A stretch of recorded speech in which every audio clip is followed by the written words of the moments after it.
Jumpa lagi dengan Ibu di pertemuan PJOK. Oke, Ibu akan membahas tentang kebugaran jasmani untuk kelas 8 part 1. Baik, sebelum kita masuk kepada inti pembelajaran, baiknya kita berdoa terlebih dahulu. Berdoa dimulai.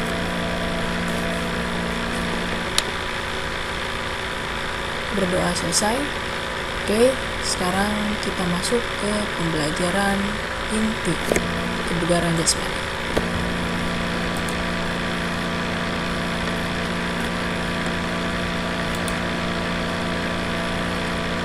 Pembelajaran dan aktivitas kebugaran jasmani. Kita bahas tentang pengertiannya terlebih dahulu. Kesegaran jasmani, kebugaran jasmani atau physical fitness merupakan salah satu aspek fisik dari kesegaran menyeluruh atau total fitness. Kesegaran jasmani memberikan kesanggupan kepada seseorang untuk melakukan pekerjaan produktif sehari-hari tanpa adanya kelelahan berlebihan dan masih mempunyai cadangan tenaga untuk menikmati waktu senggangnya dengan baik maupun melakukan pekerjaan yang mendadak. Sehubungan dengan kebugaran jasmani, ada beberapa faktor yang perlu diketahui. Faktor-faktor apa aja itu yang dapat mempengaruhi kesegaran jasmani seseorang? Yang pertama adalah masalah kesehatan, seperti keadaan kesehatan, penyakit menular, dan menahun. Yang kedua, masalah gizi, seperti kurang protein, kalori, gizi rendah, dan gizi yang tidak memadai. Yang selanjutnya, masalah latihan fisik, seperti usia mulai latihan, frekuensi latihan per minggu, dan lain sebagainya. Selanjutnya, ada intensitas latihan dan volume latihan. Masalah faktor keturunan, seperti antropometri dan kelainan bawaan. Seseorang dapat dikatakan memiliki kebugaran jika mempunyai ciri sebagai berikut. Yang pertama, daya tahan jantung atau peredaran darah dan paru-paru. Kemampuan adaptasi biokimia seperti jumlah enzim-enzim yang dalam darah dan konsentrasi asam laktat dalam plasma darah. Yang selanjutnya, bentuk tubuh, kekuatan otot, tenaga ledak otot, daya tahan otot, kecepatan, kelincahan, kelentukan, kecepatan reaksi dan koordinasi. Untuk mencapai sebuah kebugaran jasmani yang baik, peserta didik perlu mengetahui beberapa hal. Antara lain, latihan yang dilakukan benar-benar bermanfaat untuk dirinya. Seperti jenis latihan. Jenis latihan harus disesuaikan dengan kebutuhan peserta didik. Namun, untuk mendapatkan kesegaran fisik seutuhnya, komponen-komponen kesegaran jasmani harus dilatih secara seimbang. Selain itu, pilihan jenis latihan yang mudah dan murah seperti lari atau jogging dan jalan kaki. Lalu ada volume latihan.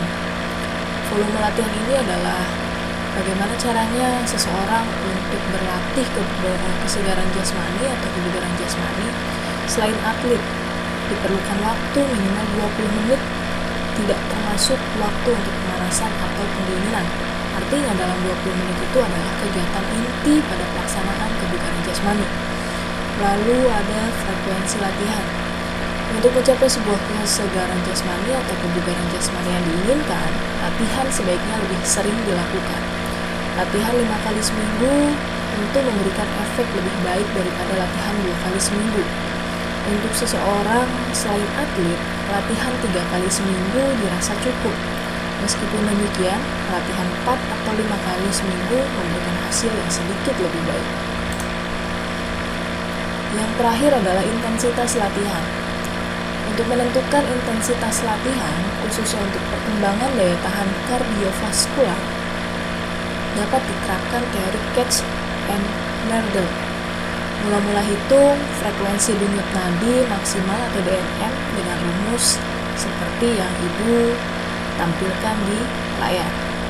DNM atau denyut nadi maksimal itu totalnya adalah 220 dikurangi umur kalian saat ini berapa, dan itu adalah denyut nadi normal atau denyut nadi maksimal.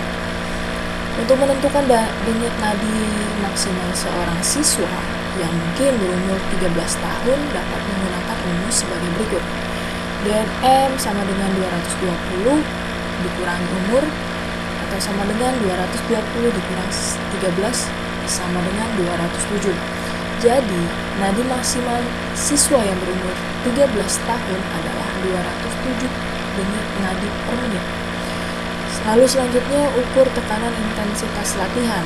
Untuk latihan, seseorang selain atlet sekitar 70-85% dari 100% dengan lama latihan 20-30 menit. Jadi, jika digunakan intensitas yang 70%, denyut nadi maksimalnya adalah DNM sama dengan 220 dikurangi umur dikali 70%, artinya sama dengan 220 dikurang 13 dikali 70% sama dengan 207 dikali 70 per 100 sama dengan 145 denyut nadi. Yang B adalah konsep kekuatan dan daya tahan otot. Dimulai dari kekuatan otot merupakan sebuah kemampuan sekelompok otot melawan beban dalam suatu usaha. Misalnya kemampuan otot lengan mengangkat kursi, sedang daya otot adalah kemampuan sekelompok otot melakukan serangkaian kerja dalam waktu yang lama. Misalnya, kemampuan otot lengan dan tungkai untuk memindahkan kursi dari satu tempat ke tempat yang lain dalam jangka waktu yang lama. Ciri latihan untuk kekuatan otot digunakan beban berat dengan ulangan sedikit, sedangkan untuk daya tahan otot digunakan beban ringan dengan ulangan yang banyak. Takaran latihan untuk meningkatkan kekuatan dan daya tahan otot diperlukan frekuensi latihan 3 kali per minggu dengan intensitas daya tahan 70% dan kekuatan 80-100%. Konsep kelenturan persendian. Kelenturan persendian adalah sebuah kemampuan persendian untuk bergerak secara luas menurut bidang geraknya. Ciri-ciri latihan untuk kelenturan persendian: gerak meregang persendian dan mengukur otot hingga batas tertentu dalam jangka waktu tertentu. Lalu takaran latihannya seperti apa? Takaran latihannya adalah sebagai berikut. Yang pertama, frekuensi latihan dapat dilakukan setiap hari. Intensitas merupakan batas nyeri. Artinya, pada saat meregang persendian akan terjadi reaksi tubuh berupa tegangan otot. Jika diteruskan akan terasa nyaman. Oleh karena itu, intensitas yang dianjurkan untuk kelenturan adalah pada batas akhir tegangan otot dan batas awal munculnya rasa nyeri. Durasi, time atau waktu yang diperlukan untuk peregangan bergantung pada ukuran persendian. Biasanya berkisar sekitar 4-30 detik dan dilakukan 1-3 kali ulangan untuk setiap persendian. Konsep daya tahan paru-paru dan jantung. Daya tahan paru-paru dan jantung adalah sebuah kemampuan fungsional paru dan jantung menyuplai oksigen untuk kerja otot dalam waktu yang lama. Kualitas daya tahan paru dan jantung dinyatakan dengan VO persegi max, yakni banyak oksigen maksimal yang dapat dikonsumsi dalam satuan ml atau kilogram BB per menit. Ciri latihan untuk daya tahan paru-paru dan jantung: geraknya melibatkan otot-otot besar. Model latihannya juga seperti berjalan dan berlari, gerakannya kontinu dan ritmis. Model latihannya seperti bersepeda atau mungkin jogging dengan kecepatan tertentu. Olahraga permainan seperti voli, tenis, ataupun bulu tangkis tetap kurang dianjurkan dan sifat gerakannya aerobik, yakni gerakan yang dilakukan pada intensitas sedang dan diukur dengan kenaikan detak jantung latihannya, seperti lari dengan kecepatan sedang ataupun takaran latihannya sebagai berikut. Yang pertama, frekuensi untuk mendapat kebugaran paru dan jantung. Latihan dilakukan secara teratur 3-5 kali per minggu. Intensitas 75-85% dari detak jantung maksimal. Durasi setiap berlatih dilakukan selama 20-60 menit tanpa berhenti. Selanjutnya, bentuk latihan kekuatan dan daya tahan. Dalam membentuk latihan kekuatan dapat dilakukan 3 prinsip dasar. 1. Bergerak. 2. Rangkaian gerak dinamis yang dilakukan secara berulang-ulang dalam jangka waktu tertentu, seperti jogging, senam aerobik, bersepeda, berenang, dan lain-lain. Yang kedua, mengangkat atau lift. Rangkaian gerak melawan beban seperti mengangkat, mendorong, menarik beban, baik berat tubuh sendiri maupun beban dari suatu benda, seperti dumbbell, barbel, bola mesin, dan lain-lain. Yang model latihannya seperti weight training, calisthenics, push up, back up, chin up, sit up, dan lain-lain. Yang ketiga adalah meregang atau stretch. Rangkaian gerak mengulur otot dan meregang persendian. Jenis latihan ini sangat berguna untuk meningkatkan kelunturan persendian dan kelunturan otot.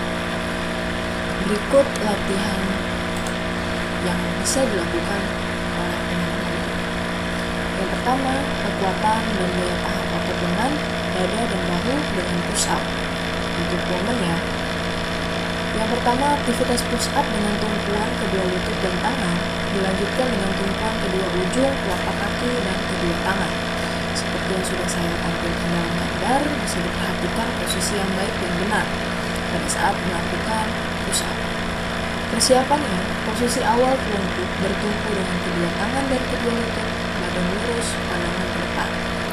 Pertama, tekuk kedua, sikut ke samping hingga badan dan dada turun menyentuh lantai atau matras. Gerakan kedua, luruskan kembali kedua sikut hingga badan dan dada terangkat dari matras. Lakukan seterusnya. Yang selanjutnya, kekuatan dan daya tahan otot lengan, dada, dan bahu dengan push up untuk laki-laki. Aktivitas push up dengan tumpuan kedua ujung telapak dan lengan posisi dilebarkan, seperti yang sudah saya lampirkan dalam gambar. Bagaimana teknik yang baik dan benar. Tahapan pembelajarannya pada saat posisi persiapan, posisi awal telungkup bertumpu dengan kedua tangan dan kedua ujung kaki. Badan lurus, pandangan ke depan. Pelaksanaannya, gerakan pertama, tekuk kedua sikut ke samping hingga badan dan dada turun menyentuh lantai atau matras. Gerakan kedua, luruskan kembali kedua sikut hingga badan dan dada terangkat dari matras. Lakukan seterusnya, badan dan rangkai lurus, pandangan ke depan. Kedua, dan daya tahan otot lengan, dada, dan bahu dengan push up. Aktivitas push up dengan tumpuan kedua ujung telapak dan lengan posisi pinggul yang ditinggikan, seperti gambar yang sudah saya lampirkan di layar. Pada tahapan pembelajarannya, untuk persiapan, posisi awal telungkup bertumpu dengan kedua tangan dan kedua ujung kaki, badan lurus dan pandangan ke depan. Pelaksanaannya, gerakan pertama, tekuk kedua sikut ke samping hingga sampai dada, turun menyentuh lantai, matras. Gerakan kedua, luruskan kembali kedua siku hingga dada terangkat dari matras dan lakukan secara berulang dan seterusnya. Lalu yang kedua adalah kekuatan dan daya tahan otot perut. Aktivitas mengangkat punggung dan bahu dari lantai dengan sikap kedua lutut ditekuk rapat atau crunch biasa, atau mungkin bisa disebut dengan sit up. Seperti yang tampak di layar, pada posisi yang baik dan benar saat melakukan sit up. Untuk persiapan, posisi awal telentang, kedua tangan di belakang kepala dan kedua lutut ditekuk rapat. Pandangan ke depan arah lutut. Pelaksanaannya, gerakan pertama, angkat punggung dan bahu dari lantai atau matras. Gerakan kedua, turunkan kembali punggung dari bahu ke matras. Lakukan secara berulang dan seterusnya. Aktivitas mengangkat kedua lutut mendekati dada sehingga pinggul terangkat dari lantai atau crunch terbalik. Persiapannya, posisi awal telentang, kedua tangan di belakang kepala dan kedua lutut ditekuk rapat, pandangan ke depan. Pelaksanaannya, mengangkat kedua lutut mendekati dada sehingga pinggul terangkat dari lantai atau matras. Gerakan kedua, turunkan kembali sehingga pinggul dan kaki turun ke lantai atau matras. Lakukan secara berulang dan seterusnya, seperti yang tertera dan nampak di gambar.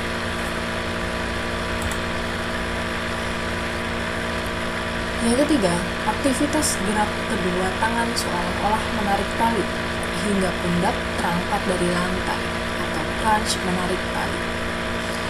Persiapannya, posisi awal itu terlentang, kedua tangan di depan atas badan, dan kedua lutut ditekuk rapat, pandangan ke depan.